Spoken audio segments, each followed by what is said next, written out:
지나간 3주 동안 그 사순절 세일의 특별 새벽 기도회를 통해서 우리가 매일 새벽마다 모여서 또 하나님께 영광을 돌리는 교회라는 주제를 가지고 말씀을 나누고 기도하는 시간을 가졌습니다. 저한테도 저 개인적으로도 귀한 시간이 됐고요. 또 열심히 참여해 주시는 여러분들 보면서 참 감사하게도 생각하고 이게 신앙 공동체의 모습이다 그런 생각을 했어요. 교회 공동체의 모습을 18가지의 모습으로 이렇게 생각하고 나눴습니다. 그래서 고난, 위로, 말씀, 기도, 교제, 섬김, 쭉 18가지의 그런 주제로 생각해보고 그 18개의 공동체의 모습으로 생각을 해봤어요. 그런데 이 18개의 공동체의 모습, 우리 교회 공동체의 모습인데 그 기초에 깔려있는 것은 역시 예수님의 십자가와 부활이었다라고 하는 겁니다.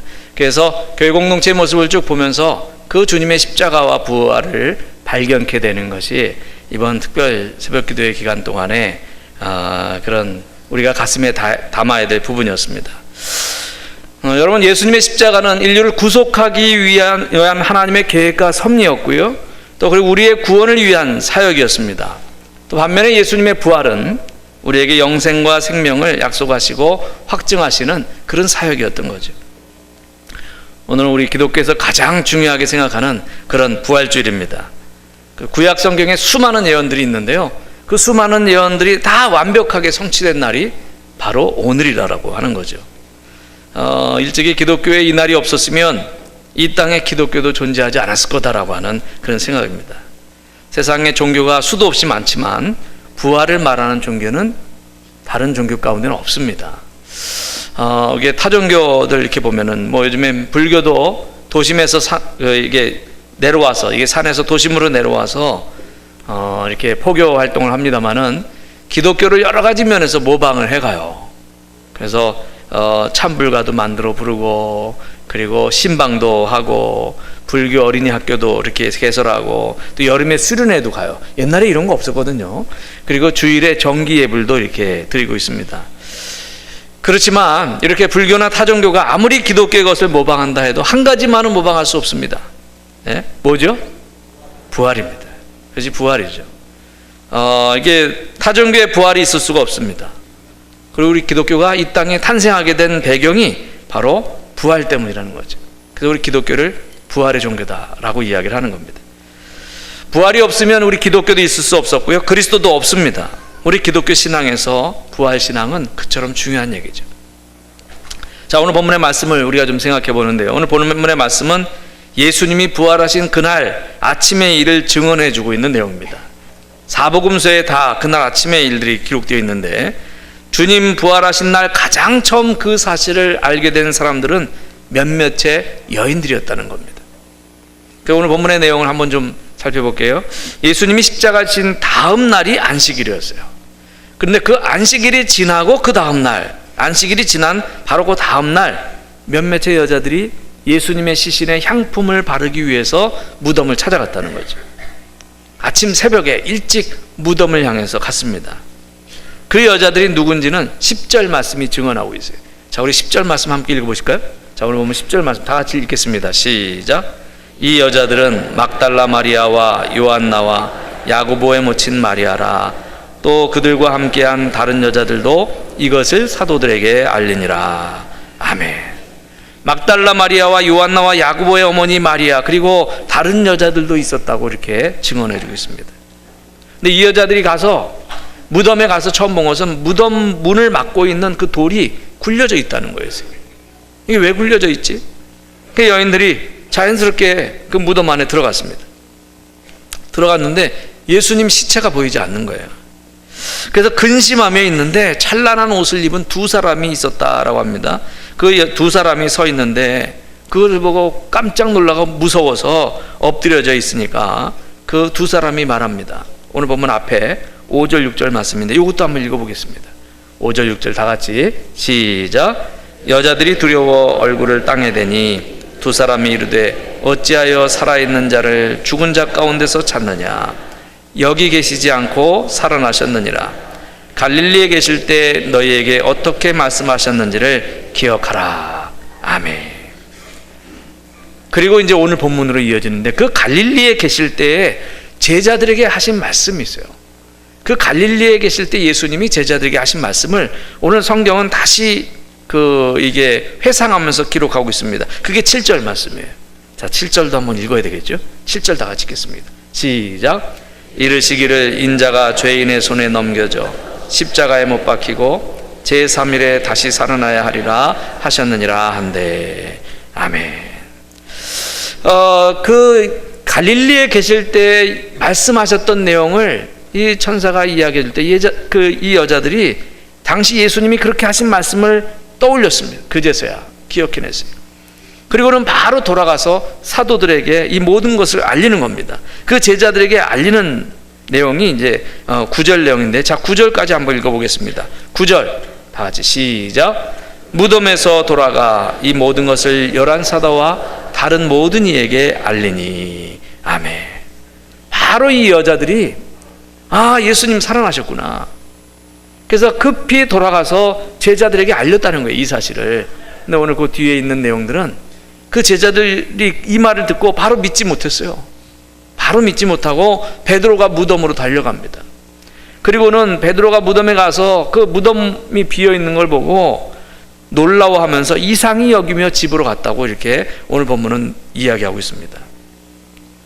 그 다음에는 부활하신 예수님이 40일 동안 직접 제자들에게 나타나시면서 여러 가지 하나님 나라의 일을 말씀하시고 또 그 40일 후에 승천하셨다는 거, 이게 이제 성경과 사도행전, 복음서와 사도행전에 이렇게 기록되어 있는 내용이죠.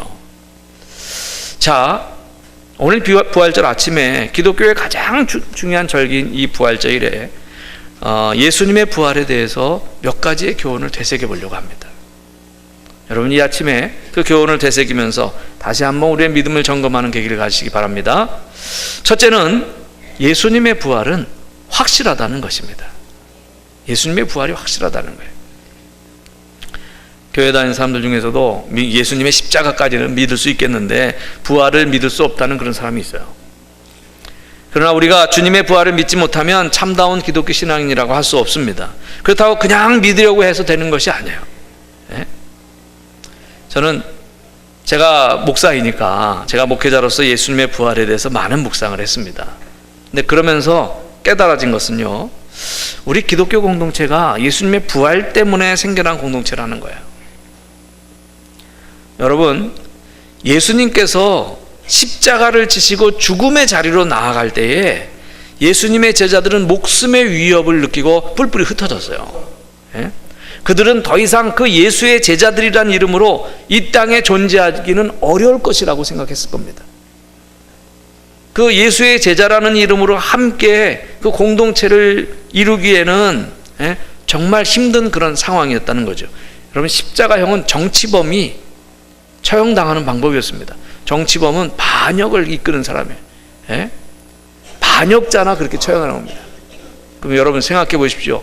반역자는요, 그 반역자와 함께 했던 사람들 다 잡히면 죽는 거예요. 어느 나라든지. 그래서 예수님 십자가 지시고 돌아가시게 됐는데 제자들이 숨을 수밖에 없었어요. 그런데 어느 한순간 그들이 다시 모이기 시작하고 갑자기 그들이 세상을 향해서 뛰어나와서 생명을 걸고 목숨을 걸고 예수가 이 세상의 구원이고 소망이라고 외쳐대기 시작했습니다. 왜 그랬을까요? 무엇이 그들을 그렇게 하도록, 어떻게 했길래, 그 사이에 무슨 일이 생겼길래 그럴 수 있었을까요? 그들이요, 다시 살아나신 부활하신 주님을 만났기 때문에 그럴 수 있었던 거예요. 이 부활의 주님과 만남의 체험이 제자들의 인생을 송두리째 바꿨습니다. 그리고 나서 나타난 거예요. 보통 다른 종교들은 종교의 창시자가 그냥 이게 따라다니던 제자들 앞에서 그냥 죽어요. 그럼 죽으면 그 따라다니던 제자들이 그 장례 치르고 자기들끼리 모여서 스승을 추모하고 그러면서 그래서 정기적으로 계속 모임을 갖고 이렇게 하다 보니까 이거 점점 해서 종교화되는 거예요. 그때 만약에 강한 탄압이 있고 싹 잡아다가 어떻게 죽이고 이런다면 아마 말살되고 없어질 겁니다. 근데 기독교는 그런 위협 속에서 출발을 하게 되는 거예요. 네? 그 위협 속에서 죽임을 당할 그 위협 속에서도 나가서 그 예수가 다시 사셨다고 이것을 증거하는 겁니다. 근데 그 제자들이, 예수님의 제자들이 결국은 목숨을 다 내놨어요. 이게 아니었으면 오늘날 교회가 존재할 수 있었을까? 예? 여러분, 우리가 2000년이 지난 이 시점에 그 당시에 가보지도 않았는데 눈으로 봤습니까? 부활을 믿을 수 있었을까? 그런 생각이에요. 제자들이 과감하게 목숨을 내놓을 수 있었던 것은 예수님의 부활을 목격했고 그 부활하신 주님의 말씀대로 내가 죽으면 영생할 것이다 라고 하는 확신이 있었기 때문에 그들이 그렇게 목숨을 내놓을 수 있었어요. 누구든지 칼과 창 앞에서 찔러 죽이겠다고 하는데 그 앞에서 그래 죽여라 나 괜찮다 이거 사실이니까 이렇게 목숨을 걸고 진리를 수호할 만한 게 이 세상에 그렇게 많지 않습니다.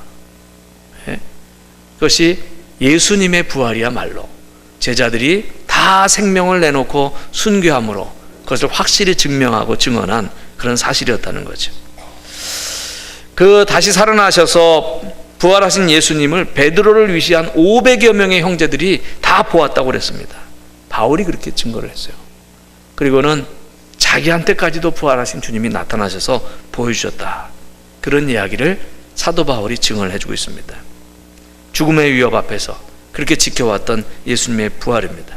당시 세상 지도자들은 이들이 하는 말이 거짓말이라고 해서 이들은 죽어 없어져야 된다고 생각했어요.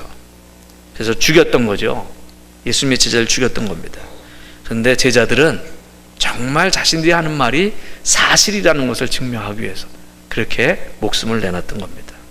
자, 여러분, 이 객관적인 사실이 오히려 기쁜 마음으로 순교를 담당했던 그 제자들의 모습이 예수님의 부활이 확실하다는 증거로 오늘날까지 이어지게 된 겁니다. 여러분 기억하십시오. 예수님의 부활은 확실하다는 것입니다. 두 번째 우리가 생각할 것은 예수님의 부활은 우리에게 큰 소망을 주었습니다. 여러분, 사람이 이 땅에서 100년도 못 살아요. 그렇다면 100년도 살기 어려운 게 인생이라고 할 때 한번 생각해 보십시오. 이 땅의 피조물들 가운데 불행한 존재가 인간 아니겠습니까? 얼마 살지도 못하는데, 예? 나무 중에도 1000년을 산다는 은행나무가 있고, 뭐 고목은 살아서 1000년, 죽어서 1000년이래나. 어쨌거나 그 주목이 이렇게 커가지고, 동물 가운데도 몇백 년 산다라고 하는 그런 거북이가 있고 학이 있는데, 예? 우리 인간은 그냥 평균 7, 80년, 길어야 90년, 100년. 예? 그 기간 동안에도 행복했던 날보다는, 기뻤던 순간보다는 괴롭고 고통스러운 순간들이 더 많아요. 그런 시간들이 더 많습니다. 예? 사람이 사는 것이 단지 이것뿐이라면 인간은 분명히 불행한 존재예요. 그래서 사도 바울은 만약 우리의 일생이 이생뿐이라면 다른 모든 피조물 가운데서도 가장 불쌍한 것이 인간이라고 그렇게 서신해서 고백했어요. 그런데 주님은 우리에게 결정적인 소망의 계기를 마련해 주셨습니다. 그것이 부활입니다. 그래서 오늘 본문 6절에 여기 계시지 않고 살아나셨느니라, 천사들이 이렇게 이야기를 하죠. 그것을 이 누가는 이 복음서에다 기록을 했어요. 요한복음 11장 25절 26절에는 예수님이 그런 말씀도 하셨습니다. 나는 부활이요 생명이니 나를 믿는 자는 죽어도 살겠고 무릇 살아서 나를 믿는 자는 영원히 죽지 아니하리라. 이것이 부활을 통한 축복의 약속들입니다. 여러분, 예수님의 부활은 우리에게 큰 소망을 주었습니다. 죽음이 두렵지 않고 우리도 죽어서도 영원한 생명을 얻는다는 그 사실이 우리에게 소망을 준 거란 얘기죠.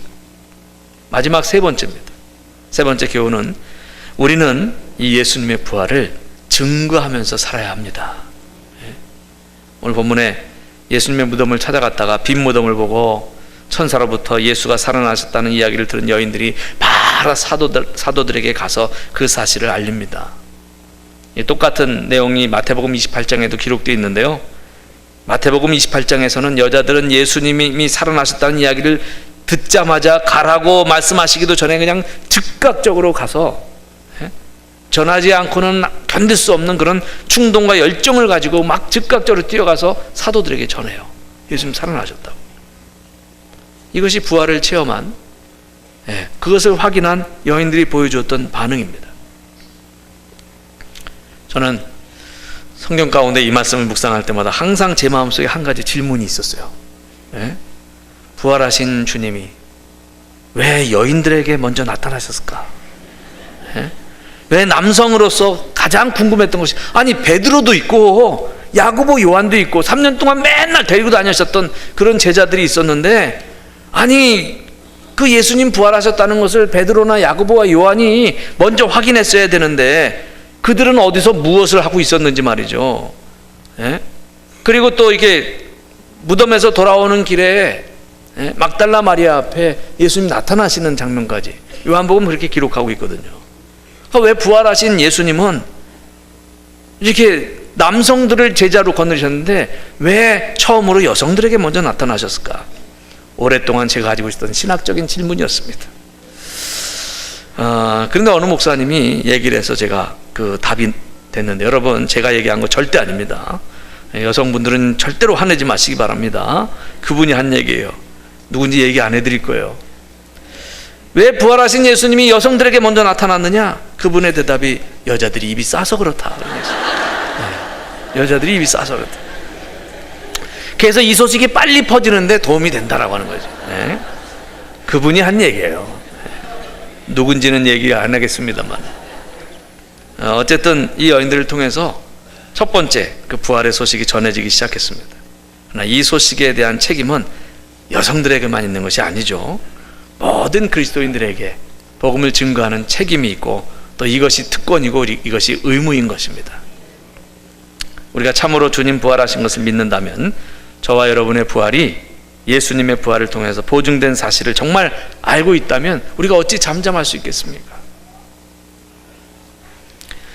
한 가지 이야기만 더 드리고 말씀을 마무리하려고 하는데, 오늘은 아주 특별한 기념일이에요. 오늘이 왜 특별한 기념일이냐면 지금부터 130년 전에 1885년 4월 5일 부활절날 아침에, 그날도 부활주일이었습니다. 130년 전 4월 5일도 부활절이었어요. 이 땅에 미국 감리교회와 미국 장로교회에서 파송된 두 분의 선교사님이 인천 제물포항에 첫 번째 발을 내딛습니다. 그분이 감리교회 헨리 아펜젤러, 그리고 장로교회 호러스 언더우드 선교사님이세요. 일본에서 배를 타고 4월 2일 날 부산항에 먼저 도착을 해요. 그 부산에서는 지난주에 4월 2일 날 기념 예배를 드렸어요. 130년 전 4월 2일 날 부산항에 먼저 그래 잠깐 내리셨다고 말이죠. 그리고 이제 인천 제물포항으로 출발해서 그 4월 5일 날 아침에, 부활절 날 아침에 첫 발을 내딛습니다. 뭐 이 첫 발을 내딛는데도 감리교회와 장로교회가 서로 논쟁을 해요. 감리교회는 아펜젤러 선교사님이 부부로 왔는데 언더우드 선교사님, 장로교 언더우드 선교사님은 혼자 왔어요. 싱글로. 부인 놔두고 먼저 혼자 왔어요. 근데 보통 미국 사람들은 그러잖아요. 여성 먼저, 레이디 퍼스트. 그러니까 틀림없이 세 사람 중에 이 미시스 아펜젤러가 먼저 내렸다. 그래서 한 발 먼저 내딛은 게 감리교회다. 뭐 이런 얘기가 있는데 믿거나 말거나 뭐 그랬대나 어쨌대나 그러지. 오늘 오후 인천에서는 저희 감리교회에서 큰 행사를 합니다. 한국의 초대교회인 그 인천 내립교회에서 설립된 지 130년 됐다고 하는 인천 내립교회에서 기념 예배와 행사가 오늘 계속 이어지고 한 주간 동안 그런 또한 기념 행사들이 이어집니다. 제가 감리교 목사다 보니까 감리교의 아펜젤러 선교사님에 대해서 그 기록을 보잖아요. 아펜젤러 선교사님이 이 땅에 처음 발을 내딛던 1885년에는요 몸무게가 90kg였다고 그래요. 90kg. 근데 딱 5년이 지난 1890년에는 63kg으로 줄었어요. 여러분 어떤 생각 드십니까? 야, 선교사가 다이어트 잘했네. 근데 1901년에 10년 더 지나서 59kg으로 줄었어요. 무엇을 말해주냐면 주님의 일을 열심히 하면서 선교사로서의 사역을 열심히 하다 보니까 그 열심히 감당하면서 남의 땅에 와서 그렇게 하니까 그냥 몸무게가 그렇게 줄어들 정도로 몸이 이렇게 야유어 갔다는 거죠. 그러니까 아펜젤러 선교사님은 와서 교회도 개척하고 물론 진료소도 세워서 병원도 만들고 그랬습니다만은 성경 번역 작업도 하고 학교도 이렇게 세우는데 앞장서시고요. 성경 번역 작업도 열심히 하고 또 뒤로는 이 나라의 독립을 위해서도 힘을 썼습니다. 그러다가 1916년 성경 번역을 위한 회의 참석차 인천에서 배를 타고 목포로 가는 도중에 군산 앞바다에서 일본의 큰 상선하고 이 배가 부딪혀가지고, 그래서 거기에 배와 함께 가라앉아서 순교하세요. 아펜젤로 선교사님은 수영도 잘했다고 그래요. 그래서 충돌에서 다 뛰어내렸는데 충분히 살 수 있었는데, 거기에 한 소녀를 구하기 위해서 배 밑창으로 들어가셨다가 가라앉았다고 하는, 그것이 거의 정설로 내려오고 있습니다. 그러면서 한편으로는 이거 일본 측에서 일부러 그렇게 이러는 사건 아니냐라고 하는 그런 의혹도 많이 있는데, 뭐 확인할 길은 없으니까 그냥 그렇게 우리가 기억합니다. 여러분, 그가 선교사로 이 땅에 와서 한 것이 무엇입니까? 부활하신 주님을 증거하는 일이었어요. 그 토탈이 부활하신 주님을 증거하는 일이었습니다. 여러분, 오늘 부활절인데 오늘 특별히 우리가 기억해야 될 것이 있습니다. 성도는 부활의 증인입니다. 우리는 바로 부활의 증인이라는 거죠. 주께서 참으로 부활하셨다면, 그리고 여러분과 제가 그것을 참으로 믿는다면 우리가 어떻게 살아야 될까요? 부활의 증인으로 살아야 됩니다. 그래서 만나는 사람마다 예수님이 생명이라고, 그 예수가 구원이고 소망이라고 그것을 전해야 될 줄로 믿습니다. 오늘 이제 제가 이 말씀을 마치면 그 엔도 슈자크의 침묵이라고 하는 그런 작품의 공연을 봅니다. 이 내용은 복음 때문에 고난받는 이들의 이야기예요. 제가 신학생 시절에 이 작품을 읽고 참 감동을 많이 받았었습니다. 복음 때문에 고난받는 이들의 이야기, 이것은 주님의 부활을 믿는 믿음의 사람들의 이야기입니다. 오늘 부활절에 우리가 고백해야 될 그 책임을 생각해 봅니다. 주님의 부활을 믿고 이곳에서 생명과 소망을 발견한 사람으로 주님을 증거해야 됩니다. 오늘 빠른 걸음으로 가서 증거했던 이 여인들을 통해서 1세기의 세상이 새로운 새벽을 발견할 수 있었다면, 오늘 21세기는 저와 여러분의 증언을 통해서 많은 이들에게 이것이 전달되어야 될 줄로 믿습니다. 우리가 그 주님 앞에, 그 주님의 부르심 앞에, 그 보내심 앞에 응답해야 될 줄로 믿습니다. 이 부활의 아침에 여러분들에게 놀라운 은총과 축복이 함께 하시기를 주의 이름으로 축원합니다.